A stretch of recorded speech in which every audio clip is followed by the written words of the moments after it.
Welcome to the Becoming a Star podcast. Let's take you to our exclusive interview right now.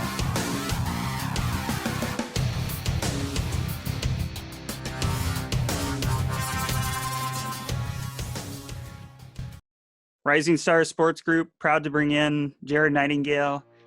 Want to introduce you, Jared, real quick. All of our listeners here. 109 games for the Sioux Indians of the Danault to start your career.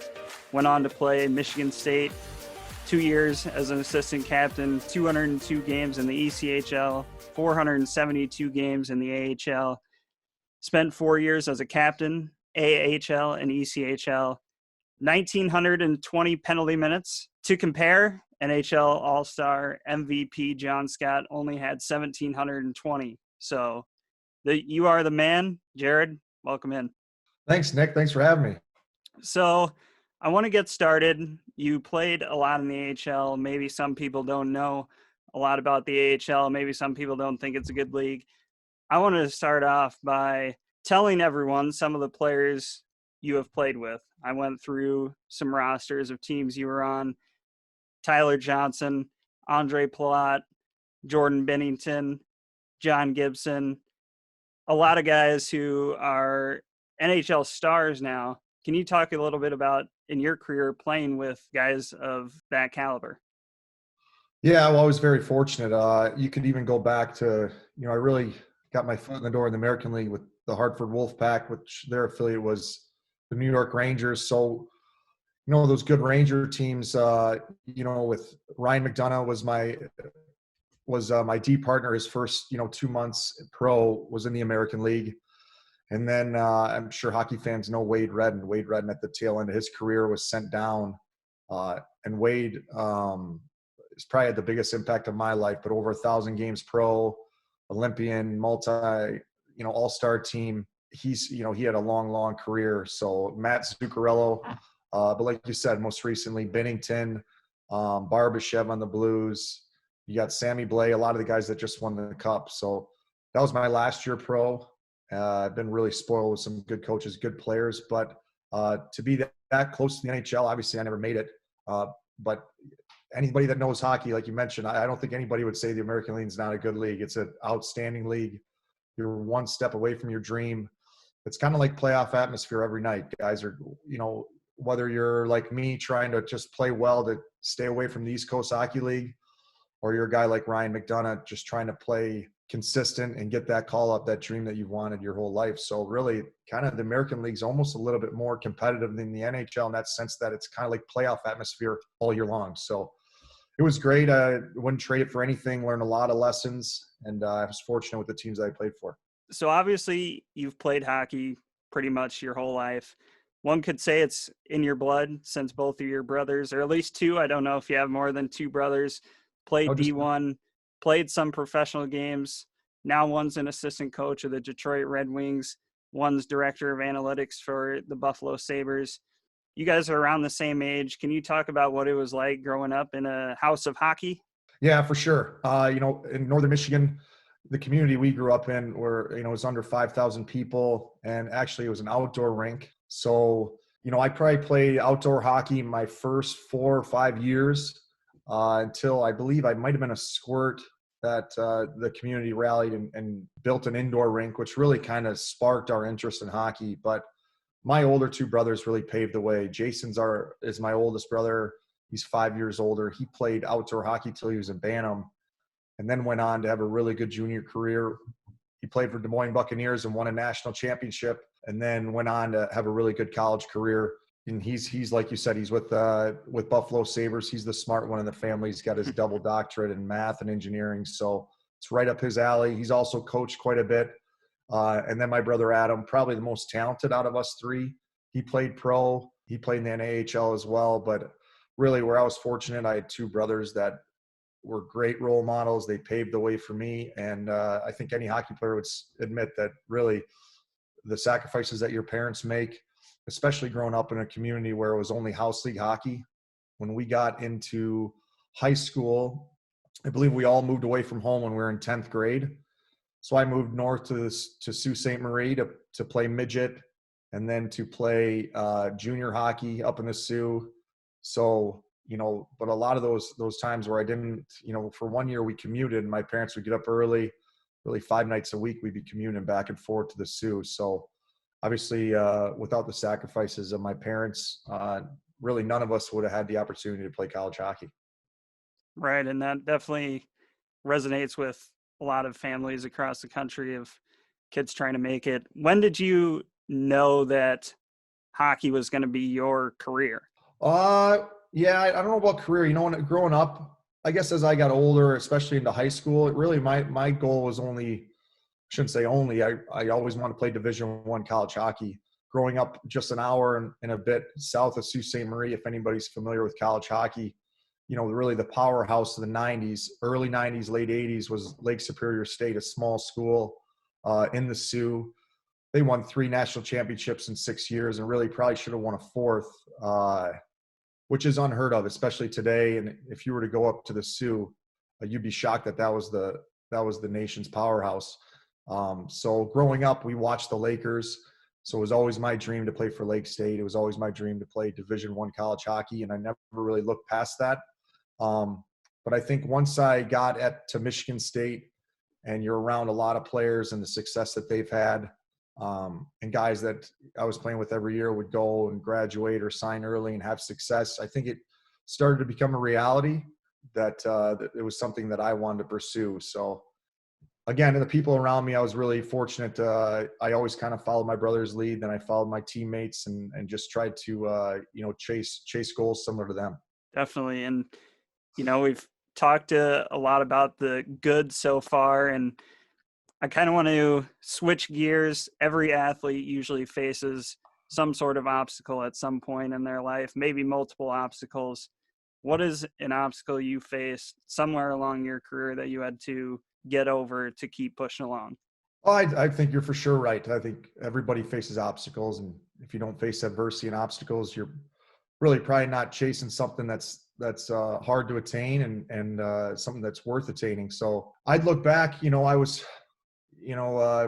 cut almost every year of my career, especially in pro. Obviously, when you don't make the National Hockey League, you go to training camps and you don't make it. You're told you're not good enough. So be able to press on. But I remember early in my early growing up in high school, getting cut from a midget team, and it was up in Marquette, Michigan. My brother played on the team the year before. I thought for sure this is going to work out.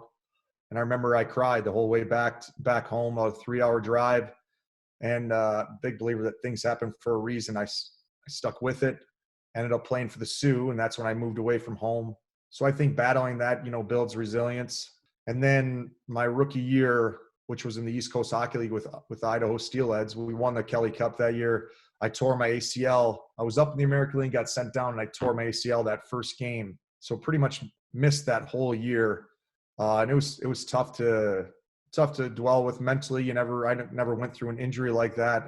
But again, I think it made me a better player in the long run, made me hungrier, made the more drive or more burning in the heart to make the American League. So it tasted that much sweeter when it did happen. But you're right. I mean, every year you face adversity. Probably the biggest thing is getting cut every year after a long summer of training and just staying with that belief in yourself. Speaking of belief in yourself, you spend 8 years as a captain of some sort, either throughout your career from juniors through pro. Clearly your coaches and teammates thought of you as a leader. So what attributes, what qualities do you have that make you such a strong leader?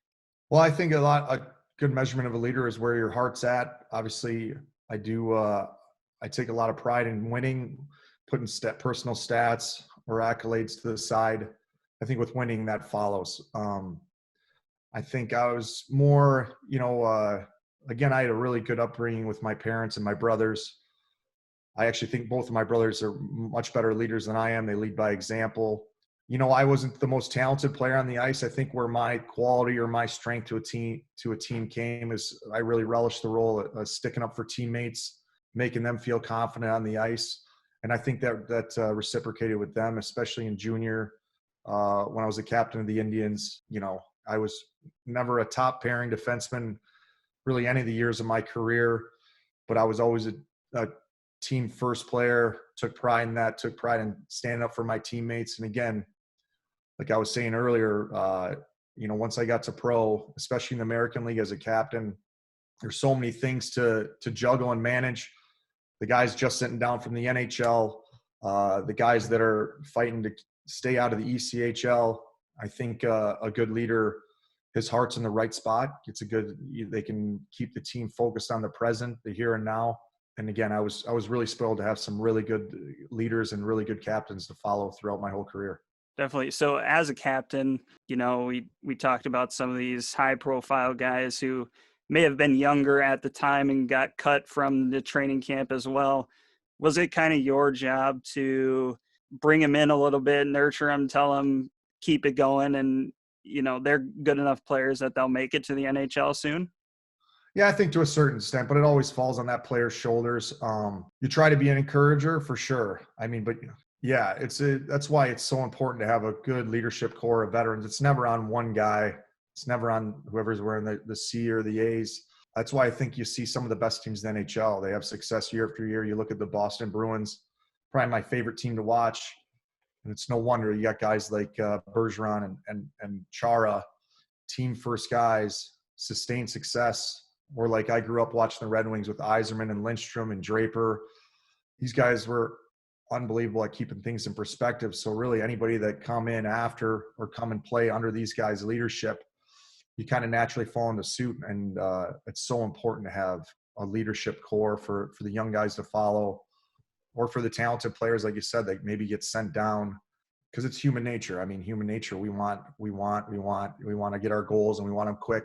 It's uncomfortable to go through seasons of adversity. So I think doesn't fall on one guy's shoulders.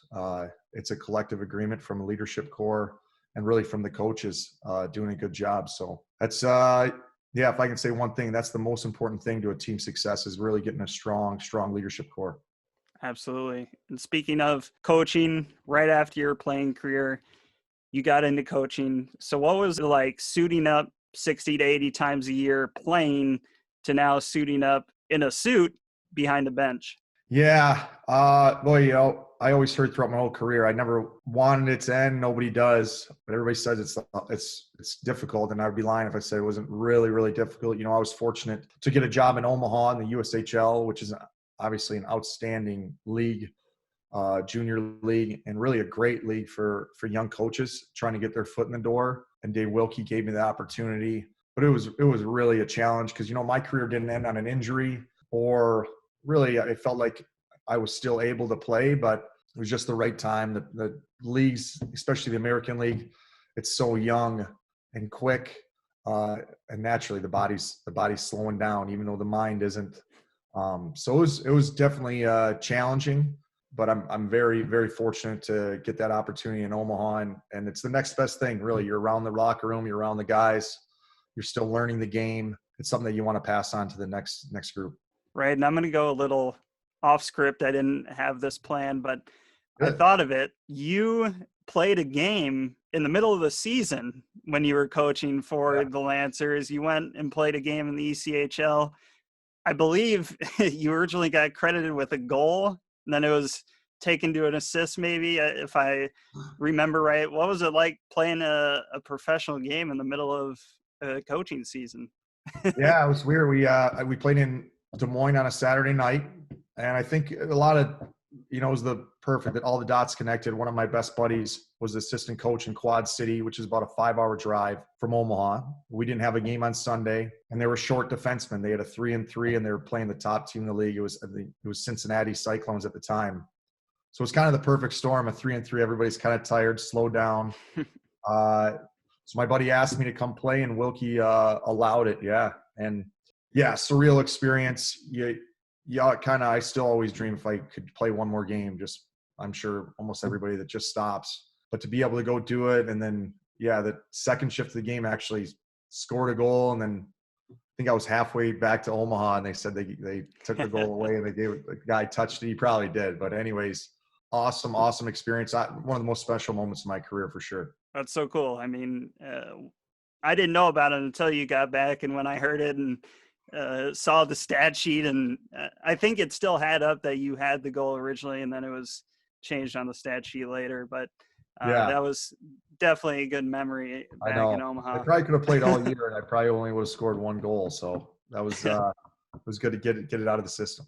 Like you said, the stars aligned on that Right, one. for sure. So, as a coach now, what do you look for in a player? What are some of the intangibles that set a player apart from one another that can translate to really any sport?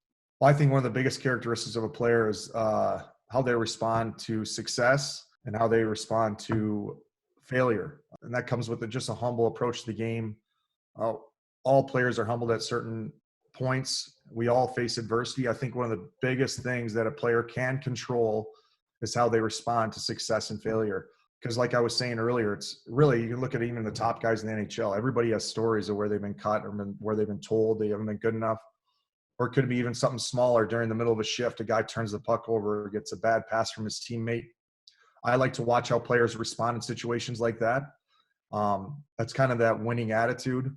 But I think it's really probably the toughest thing to teach is hockey IQ, the smarts of the game. I look for that. But you definitely can't win without a competitive nature, that just dire need to win your battle, team first attitude. So I'd say that humble approach, how you respond to failure, how you respond to success. Every day's a new day. Rent is due every day in any profession, especially the higher you climb. You can't rely on yesterday's success or failure. You got to turn the page, keep that chip on your shoulder. I think that's when you combine that with players that can compete, with players that have high hockey IQ and that are coachable. I think that's where special things can happen. Definitely. And I said in my preview show that you might hear later on that you are one of the best leaders I've ever been around. And that's 100% honesty. I knew you for 9 months in Omaha, and I never seen you negative. You were always positive, looking for the goods and everything. And like you said, coming to work every day as a new day. And so I I just, appreciate that. yeah, Yeah, I appreciate. positivity is not easy. It doesn't come natural. I think with anything, I get that really from my parents. And my middle brother Adam is probably the most positive. But I thought it was interesting. A Navy SEAL was, with all this, the COVID-19, he was on some talk show, but he's talking how under pressure, when bullets are flying by his head, that how Navy SEALs are trained is that, to stay calm. Calm breeds calm. Panic breeds panic. You have to exude confidence and belief in your group, a glass half full optimism, and remain calm. I think that's such a huge quality. Absolutely.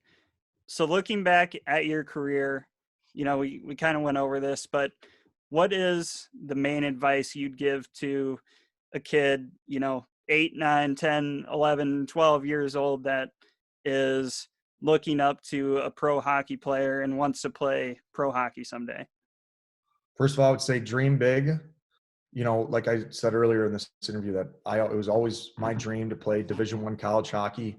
And I think I probably should have dreamt or at least thought of even beyond that. So, but with that, I think at the young ages, gosh, a lot of coaches, and you see it's kind of frustrating. You measure a player's success on their stats, especially the younger ages, or what league or level they play in. For myself, I played house league really up until midget, until 10th grade. Ninth grade, played Bantam AA. And obviously most players don't go that route. But I wouldn't place your worth or your value or your improvement on, first of all, your ice time, your stats, or what level or league you play at. The biggest thing you can have in this game is passion. Don't let anybody take that from you. You will face adversity. Like we're saying, how are you going to respond to when things don't go your way?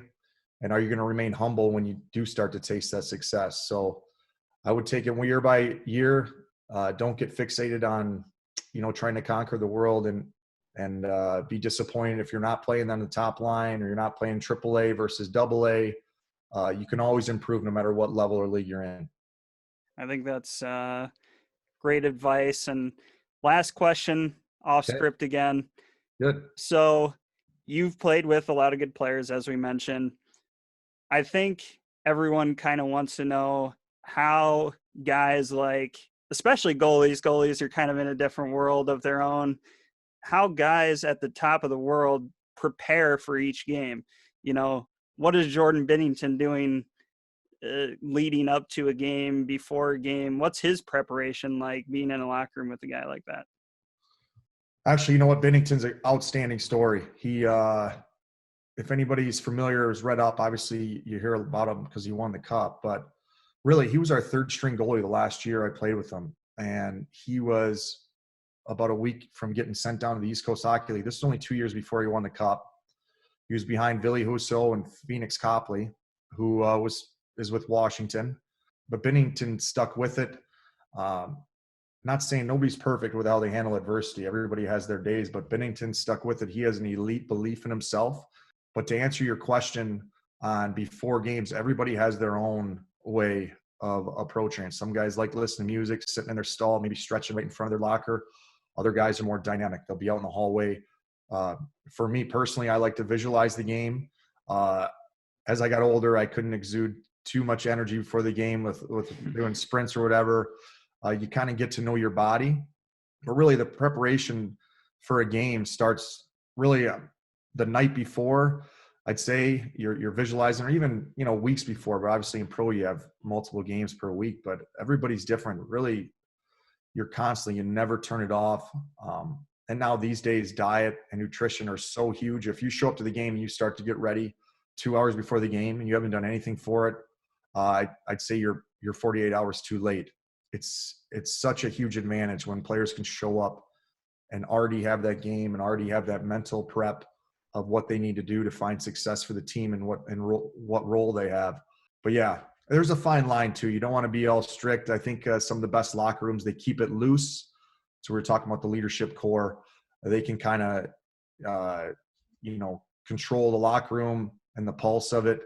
I think it's good to stay loose, but to a certain extent that it's not detrimental to the team and goof around. You're taking your opponent lightly. But everybody does it differently. That's the beauty of a career of playing. You kind of learn more and more about yourself. Or I used to watch older guys and how they prepare for a game. Like I said, Redden, the stretches that he would do before and after every game. After I played with him, I did the same thing the rest of my career. A lot of hip stuff, just quiet mental focus. So I think you really learn, and you have to be smart about who you're trying to follow. There's great examples and there's also not so great examples. So I know that's kind of an extended answer there, but it's a journey. It's a process, just like anything else. Well, we appreciate it, certainly. I mean, you were in a professional locker room for 12 years of your career and played with some great athletes before that, prior at Michigan State and the Sioux Indians. So, Jared, I appreciate your time. We thank you for coming on. Nick, thanks, man. Hope Rising Stars takes off, baby.